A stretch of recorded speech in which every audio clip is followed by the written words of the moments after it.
Hola, soy Alejandro Castellote, soy comisario independiente y voy a presentar 7 libros de mi colección de fotolibros. Muchos de ellos están vinculados a Asia, o directamente porque los autores son de allá, o porque el estilo o el espíritu de esos libros tiene como raíz precisamente alguno de los países de Asia. El primero es el Amazogramas de Roberto Guarcaya. Está hecho como un facsímil de unos fotogramas que hicimos en el sureste del Perú, en la selva, y que emulsionábamos, utilizábamos papel analógico y durante la noche se exponían. El resultado de aquel trabajo se iba a exponer en la Bienal de Daegu, era la exposición que comenzaba el recorrido de la Bienal, y Roberto decide hacer este libro, presentar los fotogramas, los 3 fotogramas de 30 metros que se hicieron en formato de pergamino, como se suele hacer en Asia. Entonces, lo que se hizo es poner en el interior de la caja estos 2 soportes para que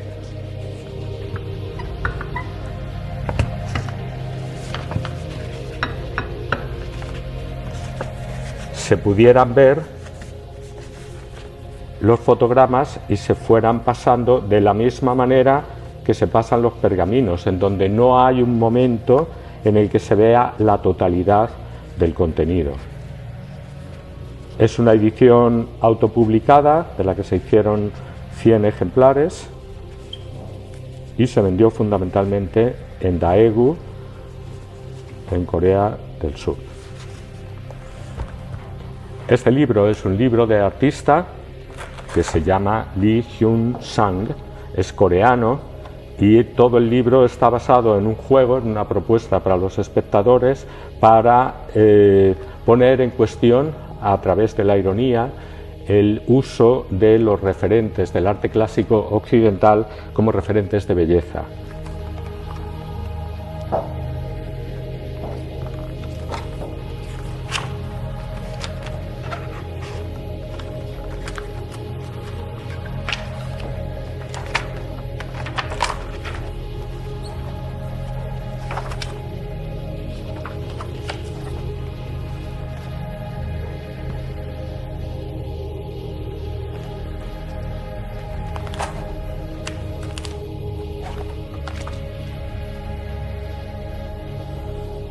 Con todos estos gadgets que muchas veces ponemos incluso en la puerta del frigorífico. Hay un puzzle para reconstruir el paisaje. Es una propuesta de juego, algo que en Asia se utiliza mucho porque ellos, parafraseando la propuesta de ellos, es que se cazan más moscas con miel que con vinagre. Es decir, utilizan el sentido del humor para hablar de algo crítico con su propia cultura o con las culturas que han estado colonizándoles, como es el caso de Corea del Sur. Este es un libro de Saurabh Hara, que es un fotógrafo de la India, que forma parte de la agencia Magnum. Está basado fundamentalmente en ese efecto Kuleshov, que parte de utilizar una fotografía que se repite en la página siguiente con otra imagen distinta, y esta secuencia se va manteniendo a lo largo de todo el libro. El efecto Kuleshov habla de cómo una fotografía se lee de una manera distinta en función de la imagen que tiene a su lado.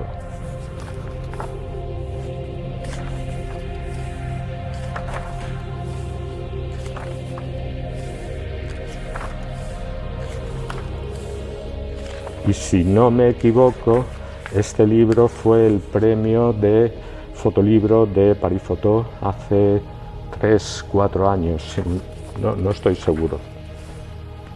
Y ya creo que desde entonces está agotado.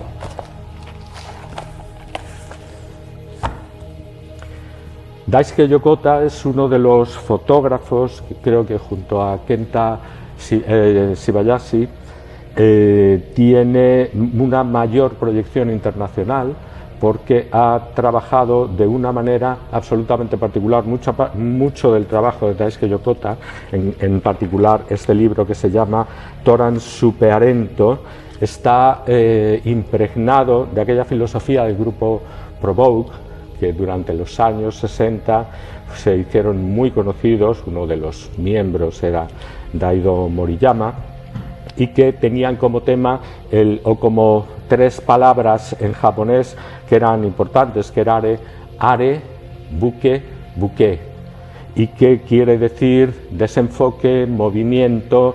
Hablan de una fotografía sucia. Lo que hace Daisuke Yokota es utilizar acetatos que va superponiendo sobre las imágenes. Lo hace porque él, una de sus aspiraciones es reducir la información de la fotografía al mínimo, quedarse solamente sobre la superficie, sobre el enfoque del deterioro que él va haciendo una y otra vez, refotografiando el negativo y dañándolo para que se vaya cargando precisamente de esas marcas, de esa suciedad que evita mostrar el contenido y que pone todo el foco precisamente en la superficie.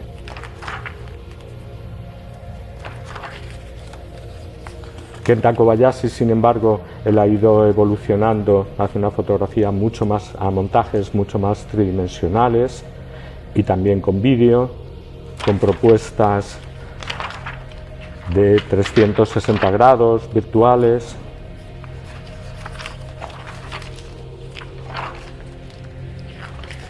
Y en esta edición son ediciones limitadas las que hace Yokota.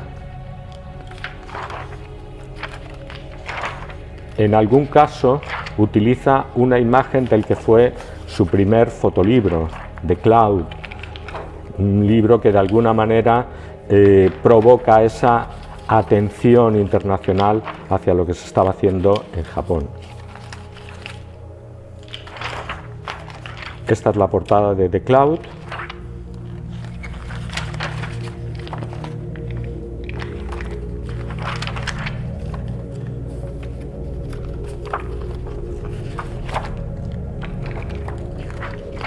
Juega con los acetatos para inducir una lectura diferente, un color diferente y subrayar en su caso las texturas o solamente las formas.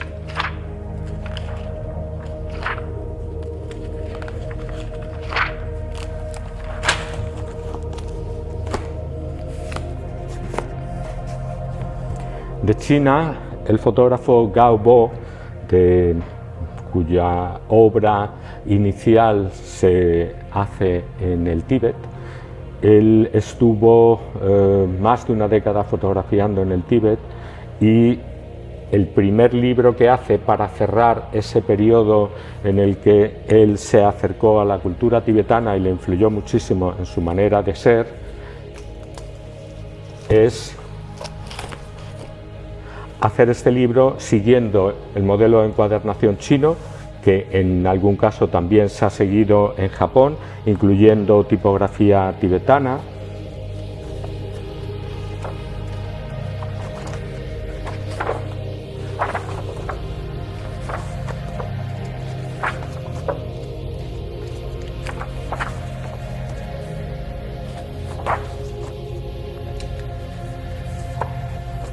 Está impreso sobre papel de arroz, incluye el trabajo, digamos, más documental sobre toda sobre todo el estado del Tíbet, que como sabéis fue invadido por China y forma parte de China, y también incluye sus retratos duales utilizando máscaras de la propia cultura tibetana. Es un trabajo que él hizo utilizando un papel hecho a mano y sensibilizándolo.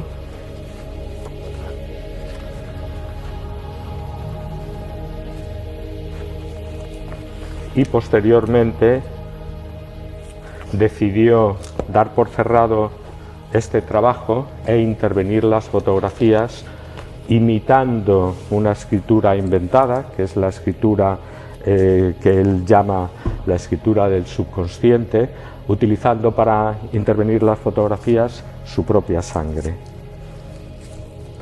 Koo Bon-chang es uno de los fotógrafos referenciales de Corea del Sur. Su último trabajo, y al que ha dedicado más años, es este White Vessels, y él está fotografiando las vasijas que durante el tiempo de colonización japonesa, de la colonización que hubo en Corea del Sur por los japoneses, muchas de estas vasijas que pertenecen a la dinastía Joseon fueron sacadas de Corea, y él ha ido recogiendo y fotografiando a través de museos de todo el mundo precisamente estos objetos con memoria que llevan a la propia identidad de la artesanía coreana, y que tiene como epicentro un pensamiento muy budista que tiene que ver con la humildad. Por eso son objetos humildes. Esta que hemos visto desplegada es una vasija que llaman la vasija Moon, la vasija de luna, por la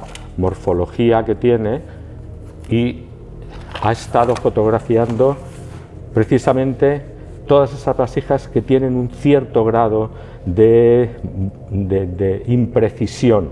¿Sí? Esta vasija está un poquito torcida, pero es precisamente eso lo que le da personalidad a esta vasija, a esta cerámica.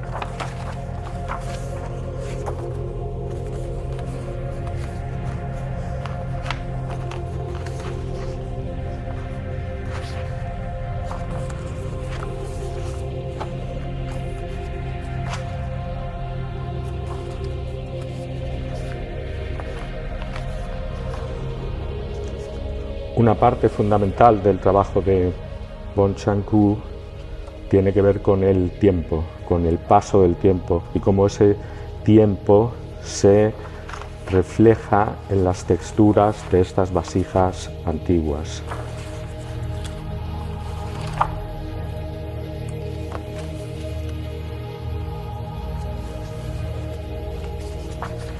De manera que las manchas y las zonas dañadas son parte de la identidad de esta artesanía.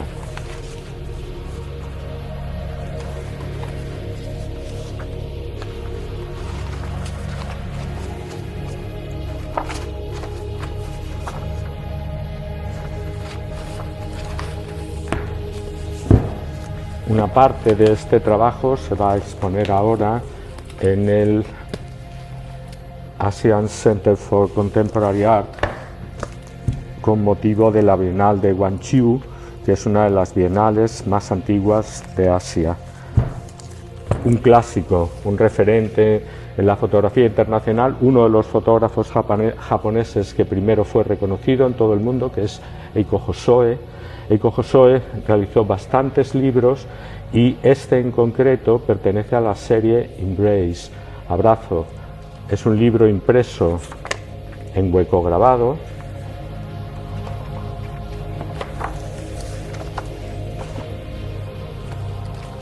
se abre al revés, como ven, y es toda una investigación a través de cuerpos, jugando con las tonalidades de los cuerpos. Hay una comunidad en el norte de Japón que tiene la piel muy oscura, y ha trabajado con modelos de piel blanca en Japón y con esa comunidad que tiene la piel mucho más oscura, haciendo abstracciones, jugando con una puesta en página en doble página, que a veces es la misma fotografía, pero otras veces une dos fotografías y funcionan de una manera diferente a cómo funcionan las fotografías, algunas de ellas, esta es una de las más conocidas, en solitario.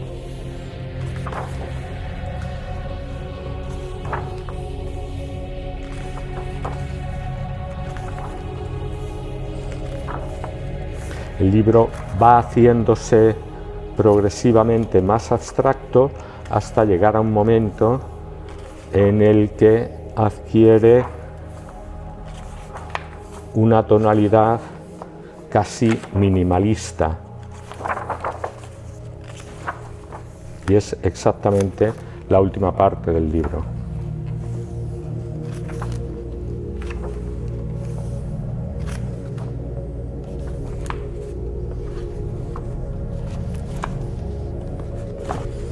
Y para terminar, un libro que he tenido la suerte de seguir su proceso de construcción, porque está hecho por uno de los alumnos que participaron en el máster de fotografía contemporánea que hice en Lima, en Perú.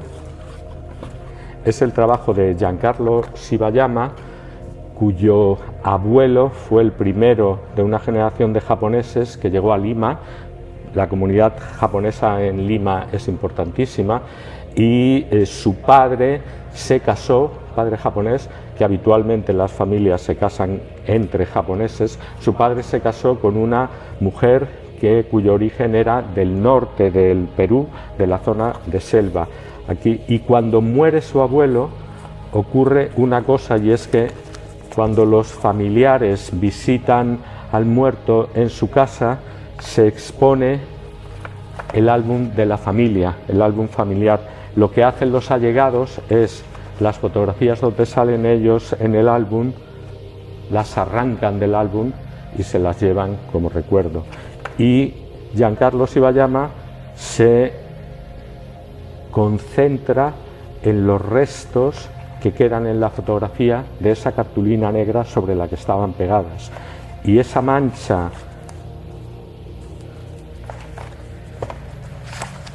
la va utilizando en la parte trasera de las fotografías hasta construir como si fueran grupos de islas que les sirven para hablar de ese viaje que hace su abuelo hacia la otra punta del mundo. Lo que ha hecho en esta parte de este libro es incluir en el interior de las páginas imágenes contemporáneas que dan una idea de cómo era esa mezcla de identidades y de religiones que hacía que convivían en la Lima de la época. Una de las cosas que le ocurre a la familia Shibayama es que una vez que se declara la Segunda Guerra Mundial, Estados Unidos pide a sus aliados que todas las poblaciones japonesas sean recluidas en unos campos de concentración en Estados Unidos. También su abuelo fue para allá. Entonces, esta segunda parte del libro, que habla primero de las atmósferas contemporáneas y de los espacios de la comunidad japonesa en Lima, va introduciendo despacio algunas fotografías con memoria hasta llegar a una impresión en color rojo donde se articulan todas las fotografías que pertenecen a ese periodo de exilio que tuvieron que hacer en Estados Unidos, fotografías de los campos, fotografías extraídas de periódicos del bombardeo de Pearl Harbor de los japoneses en Estados Unidos, y cómo todo eso genera una persecución o una puesta en sospecha de todos los ciudadanos japoneses. Él lo organiza de manera que esa parte roja quede en medio como si fuera una metáfora, una alegoría de la bandera japonesa y del círculo en el interior. Todo el libro está lleno de documentación en facsímil, y una vez que concibió este libro, lo que hizo fue irse a Tokio y hacer un seminario con una de las personas más valoradas en el ámbito de los fotolibros, que tienen un sentido de utilización de documentos para argumentar la memoria o la identidad de una persona o de un colectivo. Es Yumi Goto. Con ella estuvo trabajando y le permitió imprimir él mismo y encuadernar el libro, que recibió posteriormente el premio al mejor libro latinoamericano. Hay documentos que hablan del requerimiento del gobierno norteamericano al peruano para que salieran estas comunidades japonesas, etc. Y a Giancarlo le ha permitido de alguna manera contar la historia de su abuelo y de esa primera generación de emigrantes que llegan al Japón y de la que, como dice en una parte del libro, su abuelo nunca habló de ello.